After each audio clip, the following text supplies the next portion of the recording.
Andy, usually I start off with something quippy or something, off topic.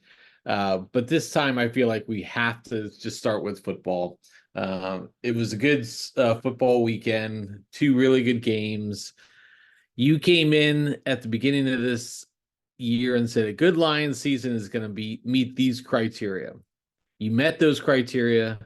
You get to the NFC Championship game. You're thoroughly dominating the San Francisco 49ers, and it all falls apart. Does that change your view of the year? No, I mean, Dave, obviously it's miserable watching it happen, right? I mean, the second half, just everything going wrong kind of thing is tough to watch. But this was a great season for the Detroit Lions, and the game and the season surpassed expectations. I mean, like I said, going into the season, I said the Lions need to win the North, win a home playoff game, and make a run, and they did all of those things beyond expectations. They won the North in strong fashion. They won two home playoff games, and they were on the edge of going to the Super Bowl. Just a number of things that aren't shocking for a young team just went wrong. And the team that is experienced and seasoned and been there and has been dominating the division for the whole season won the game. And disappointing, but not really. Right? I mean, the Lions had a great season. Really proud of the team. Really proud of the community that supported the team. And now the question is, can they continue what they've been building? And I think the answer is yes. Or is this going to be 1991 Redux? When I was a young freshman in high school, saw the Lions in the championship, a game they got crushed in that time around, and never really came back from. I think this, the expectation is different this time, and the expectation for Dan Campbell and company next season is get to the Super Bowl, right? I mean, you've shown what you can do, you've shown who you are. You have all these second year players who have experience on their belts, and the expectation is go and win, win the division confidently, host those home playoff games, and get to the big game. And I think that's a fair expectation, and I think that's where things are. And hey, for this team where they are, like, that's a great place to be here in 2024. So disappointed, surely, but really excited, and really loved the team, the fan base, all the support for the Lions this season from all over. Great community, on Threads has been cheering them on for the whole season. It's just been really fun. So disappointed, but really happy, Dave. And that was just one of the two great games yesterday. So here's my like, do you, because a lot of the stories are going to be about like the coaching and the drop passes, that was huge. Yeah. And then the coaching is going forward on fourth and something or not going forward. Is this just the price you pay with Dan Campbell, or are you okay with those type of, I mean, do you wish, why didn't you just kick the field goal there? Type of, do you ever have those moments? Yeah, I mean, he could. There was twice he could have gone for a field goal yesterday on fourth down, and it's one of those things where everybody questions and says things after the play's done. You know what I mean? But while it's happening, I was sitting with my wife, and I was like, I want him to kick the field goal, but I don't. You know what I mean? Like you want him Yeah. to take a field goal. You think it's an easy three, but at the same time, look, you get what you get with the Lions, and like going for it on fourth is part of what they do. And really, for all the questioning, it was going to be a 48-yard field goal attempt, right? In a slippery San Francisco, and our kicker Michael Badgley is a good kicker, but he struggled on long range kicks. And if you go for the field goal and miss, are you killing yourself in frustration you didn't go for it? Maybe. I mean, it could have gone either way. I think part of me thinks, hey, you should have taken the attempt and tie it up. But you don't question it at the end of the day. There are good calls. There may be some challenging calls. He's going to go back and reflect on and decide what he wants to do moving forward. Sometimes I worry about Dan Campbell is that sometimes he plays into the Dan Campbell character a little bit more than he should. Like he's the guy Mhm. that fakes the punt in his own territory, that goes for it on fourth down every time. And like I think that's a strength. I think he makes a good call, the right call most of the time. Like you should go for it on fourth down a lot, but there's times where you're like, oh, maybe not that time. But it's easy to say that from the couch after the play's complete when it didn't go right. We don't say that every time it does go right. Nobody's in there saying, "Oh, you should have taken the easy three" when they get that first down. So at the end of the day, trust your coach. Trust Brad Holmes, NFL Executive of the Year, to get the right players on the team and enjoy the ride. Okay. Well, I think that's a good approach, Andy. Can I offer you any solace here, Andy? Let me give you a comparison to a team that I may or may not have been associated with. Um, for the first year of this coach, 1-15, Yeah. abysmal. But the only good win they had was against their most hated team. So that was one thing. The second year under this coach, 7-9, so close to making the playoffs. They had week 16, they had something there, and they lost out on it. The third year of this coach, 11-5, losing to in the first round to your team, the Detroit Lions, and just felt like this was almost that was that year they were gonna be able to do it. And then they went on to win 3 Super Bowls in 4 years. So, Andy, I'm not saying that the Detroit Lions are the Dallas Cowboys of the early 90s, but you had Dan Campbell, who was, I think, 3-13 or whatever that record was, really his first year. He's kind of like the everyone's making him the butt of jokes and how crazy this is. Last year they go just missed the playoffs. They go 9-8. They beat the last week of the season, their most hated rival, keep them out of the playoffs. And then this year they go to the NFC Championship game.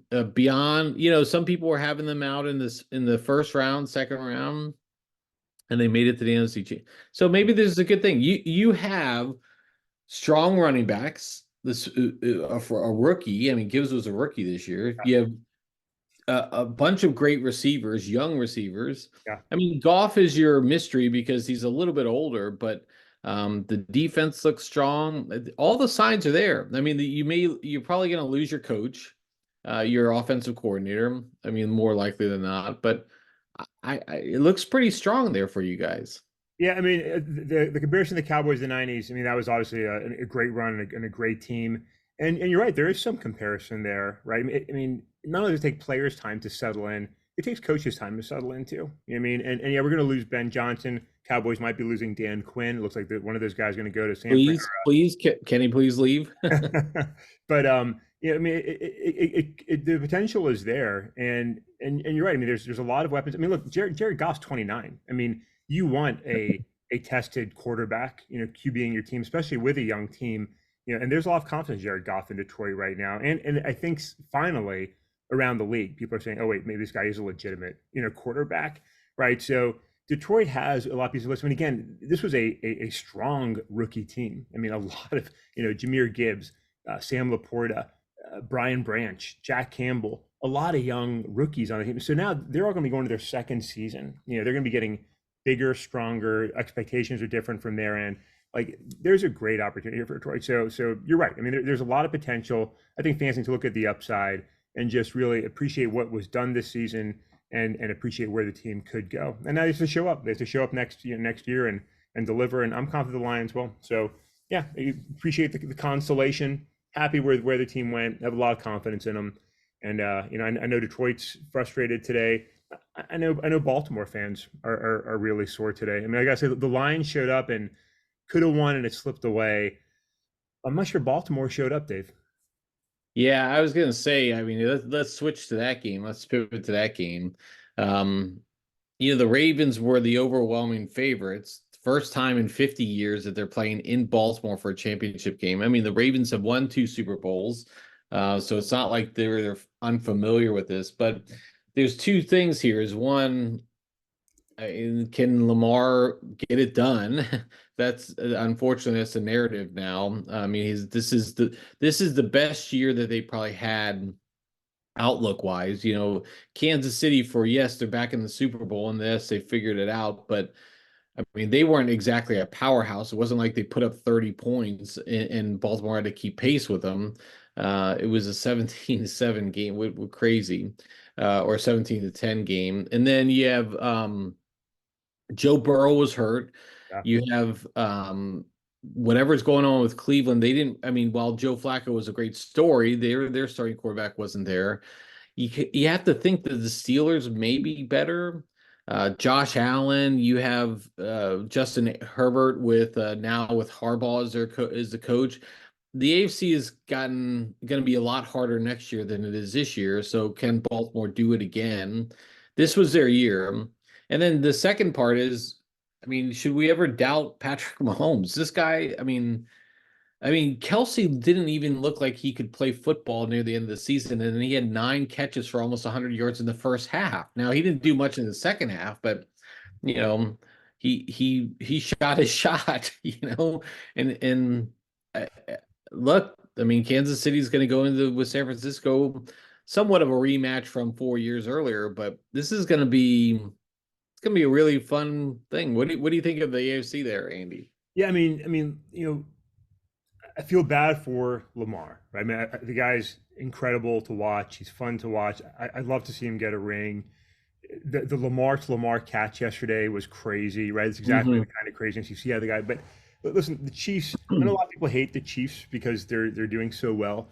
But what's fun about them, and why I can't hate them. One, I love how committed they are to winning. I mean, they're obsessive about it. Andy Reid, Patrick Mahomes, Travis Kelsey, and the random, not random, but the different characters they've had around them over the years.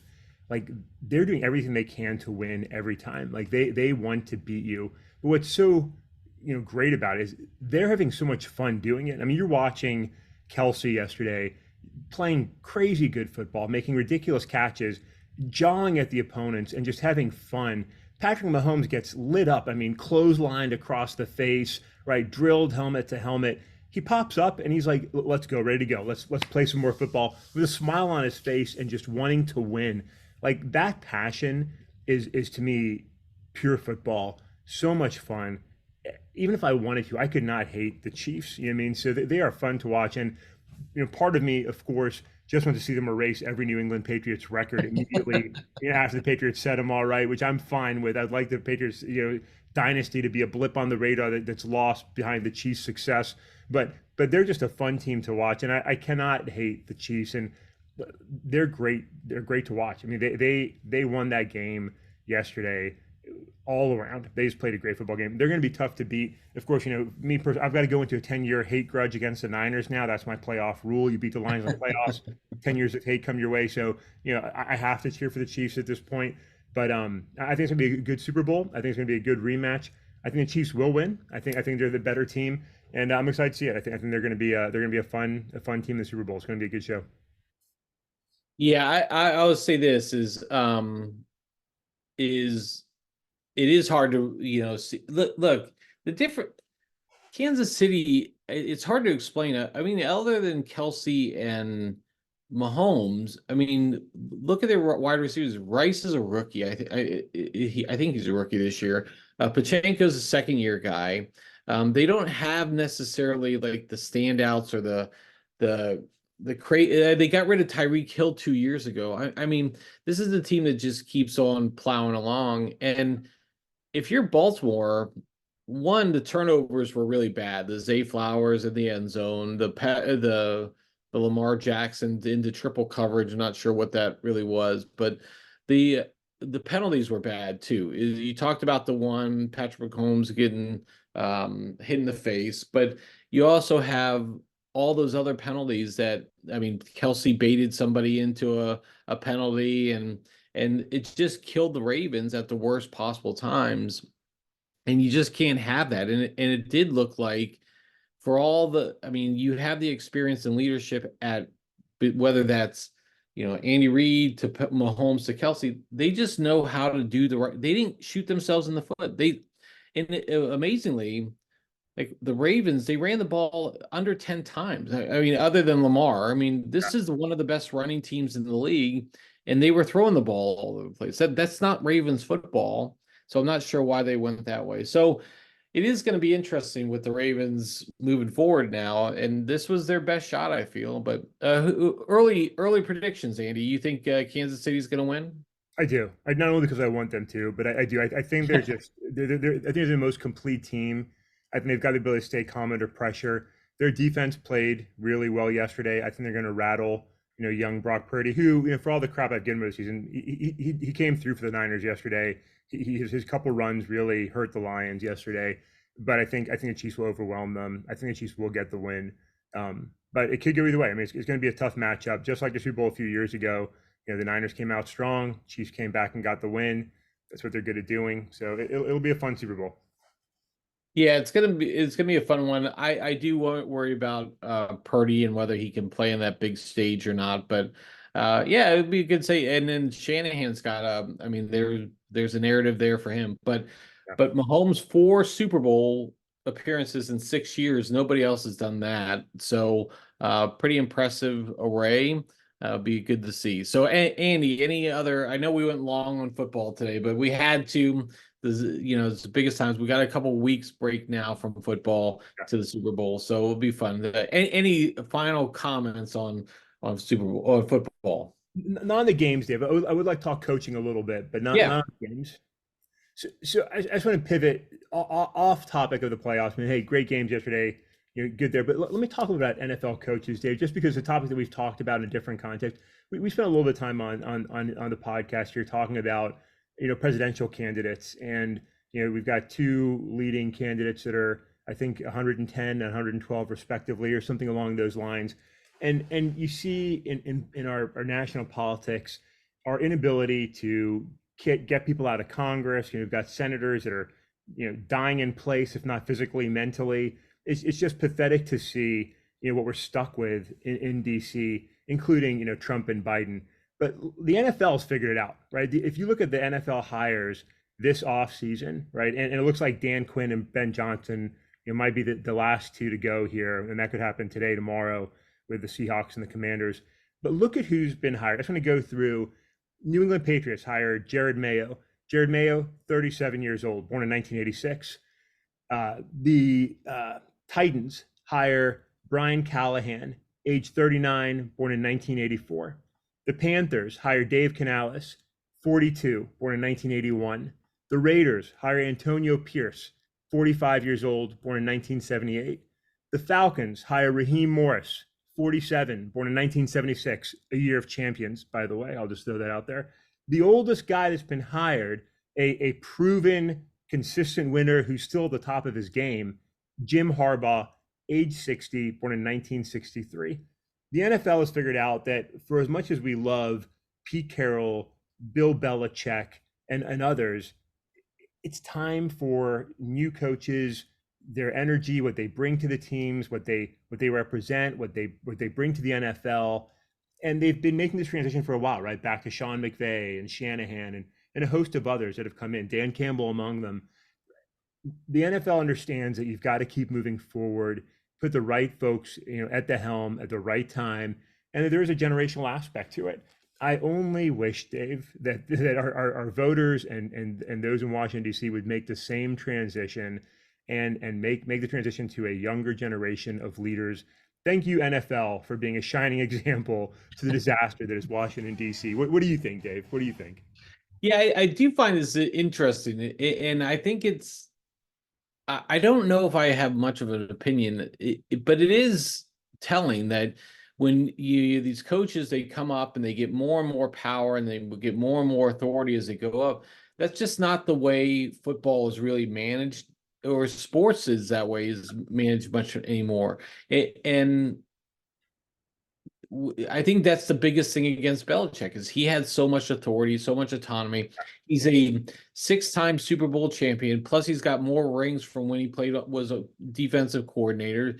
Yeah, this is a guy who's set in his ways. And if you're going to be building a team, I don't know if you can say, you know, keep that type of mentality. So I do find it interesting that Belichick's not even getting much of a sniff other than that Atlanta job. But it is, look, it's appropriate, right? I mean, he's a pretty old guy, and again, nothing. We're not against elderly bias here, but I mean, there is a time when you can say, hey, it's okay to hang it up, and can you do the long hours anymore? Like, Andy, I'm pushing 50 and I'm barely able to stay up at certain times of the night anymore. And that's just the way it goes. I mean, Mother Nature doesn't lose. I Yeah, mean, undefeated. Father Time is Mother Nature. Father Time is undefeated. So anyways, You just lose it. So I agree. I mean, I wish we were that way. Now you hear Trump and Biden all over the place, and you look at both of these guys, and you're like, oh my God, this is awful. Yeah, This is utterly awful. yeah. So Nobody wants to see Bill Belichick versus Pete Carroll in the Super Bowl. Nobody wants to see Trump versus Biden. I really commend the NFL for their coaching hires. I think this younger generation, again, nothing against the wisdom and experience of these older coaches or even older politicians, but there's a time to see the stage and let those who are going to live through your decisions, make those decisions. And Trump and Biden aren't those guys. Bill Belichick and Pete Carroll aren't those guys. I love seeing these new coaches, and I think it's good for the NFL and it'd be good for our country. But Dave, I know we've gone long on football. There's other things we want to cover. So thanks those who are listening for tolerating a long football rant. I'll say, Dave, one more time. Really proud of the Lions. Really proud of the season. Looking forward to next year. But I'll hit that button, and I know we got other things to cover. yeah, Andy, I thanks for the transition here, but I will say, um, this weekend, my faith in things continued to plummet to all-time lows. I don't know if you're following any of the immigration issues, Andy, and I know, there's a crisis at the border. Every day, people are marching on the fences. We've got a potential, everyone's uttering civil war in Texas because the Supreme Court ruled one way or the other on fence or no fence, and allowing people to come in and not come in. The bottom line, though, Andy, is this weekend we heard that there's a bipartisan deal Yeah, ready to go through, ready to be signed by the president, which would give him the ability to lock down the border today if he wanted to, and help put what appears to be a pathway to handling this immediate crisis. Where do you think the problem is, Andy? We have bipartisans. We have a president who's willing to sign it. There's a lot of work there. Where do you think the problem is, Andy? am I wild to guess that it's the election season? The election season, Andy. Well, so the GOP has decided that they're not going to bring this to a vote, or they're going to push hard against bringing it to a vote. Why? So that President Trump can, or former President Trump can use this as a talking point on his stump on his campaign. Not because it's the best interest of the country, but because Trump, who we don't even know if he's going to get elected or not, can bring this as a campaign issue against President Biden, who has said he's willing to solve it today. And Yeah, so again, a very disheartening thing. In fact, some people have even gone as far, the Republicans who've worked with the Democrats on this bill, some of the states are even going as far as to saying, hey, we're going to remove our support for the senator because he's not allowing our guy to get into the office or use this on the campaign. How fucking ridiculous are we that we're doing this type of work? Now, it's some people say, well, what about Supreme Court justices when McConnell didn't bring certain people to to a vote at that time? Yeah, these are the political games we fucking play, and it's ridiculous that we're at this stage that that we get to that point. But this is a crisis that everyone agrees is something we have to address, and we have a solution on the table. And we have a group that's saying, yeah, I get it. But hey, oh, by the way, there's no guarantee that Trump's going to actually do anything. Remember, he said he'd build a wall. How'd that work out for everybody? And so let's just put it back in reality. We have a solution on the table today, and we're going to argue for no reason. Andy, yeah, I'm disgusted. yeah. I think as you should be. I mean, look, one, I don't really buy into the whole border crisis Yeah. argument, right? I mean, I think, yeah, there's issues with the border. There's a lot of folks trying to come across the border. I'm generally okay with that as long as we have reasonable security measures in place, make sure we're not allowing terrorists across the border, right? There can be. I'm all for people that want to come to America coming to America. And again, I'm maybe a little biased. I'm an immigrant myself, but I think there's a lot of potential in people coming here that want to be here and working and growing and being part of this country. But let's stay with the narrative that there is a security crisis, an immigration crisis. You're right. I mean, there's been a lot of work done to get to a consensus. That's what Congress is supposed to do, like reach consensus that is reasonably acceptable to all parties. Not perfect for anybody because nothing's perfect for everybody. And then here comes Mr. Trump and company, and they just throw the cold water on it purely for political points. And so once again, our country suffers, our political process suffers because we want to win the White House, right? Which is just garbage politics and pathetic leadership that shows that the interests are in themselves and not in the best interest of the country. And that sucks. That sucks, but that is our pathetic reality. But look, I mean, Trump and the Republican Party have a current storyline where they like to exaggerate issues that aren't really substantiated by reality, right? One, I don't think the immigration crisis is a crisis, right? There's impeachment articles now against Secretary Mayorkas. Like, come on, you don't impeach the Secretary of Homeland Security unless there's been clear negligence. There's not been clear negligence on the border or elsewhere. Two, the argument of rampant crime across the United States. Crime was down in 2023. Like that's fact, right? There is crime. There's always been crime. There will always be crime, but crime is down. And so this fictitious crime crisis, largely by these wild immigrants, and maybe even people of color, is bullshit, right? It's just not real. But it's pitched and it spins the crowd up and people buy into it without ever checking the facts, and it's just political nonsense. And so it creates division, violent partisanship, right, and hostility in our country that doesn't need to be there. And it's all so we can get assholes elected to office. And I say that across both parties, right? And there's political manipulation on both sides. It's not only Trump, it's not only the Republicans. Biden exaggerates and lies about stuff. He was in Virginia the other day calling the failed campaign of Terry McAuliffe, calling him the real governor of Virginia. Terry McAuliffe is not the governor of Virginia.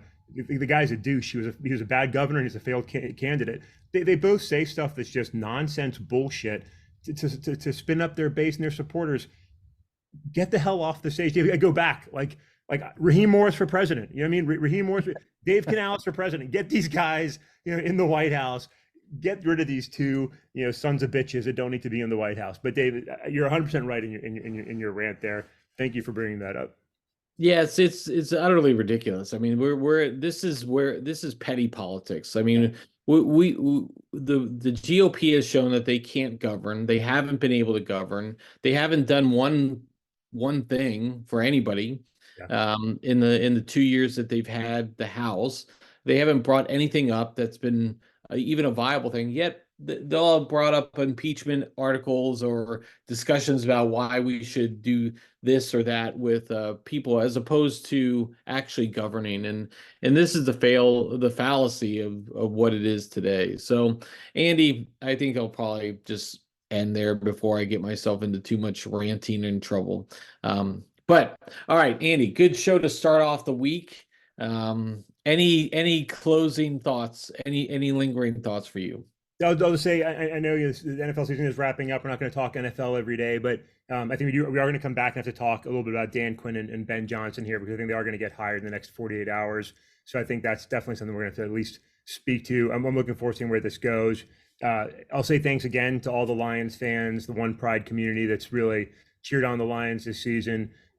For all the stuff that pisses us off, like our national politics, it's great that we've got things like sports, arts, movies, things we can rally around and celebrate together and enjoy together in a fun spirit, because that's really what makes America great, right? Is a community and people celebrating things together and having fun together and finding community with one another. So thanks for that, Dave. I appreciate it. And a good start to Monday. Got the passions up a little bit in multiple ways, and that's not a bad place to be at. For us, 6 a.m. on a Monday. So good start to the week, Dave. Here, Andy. Well said, well put together. So, Andy, with that all in place, I will catch up with you next time.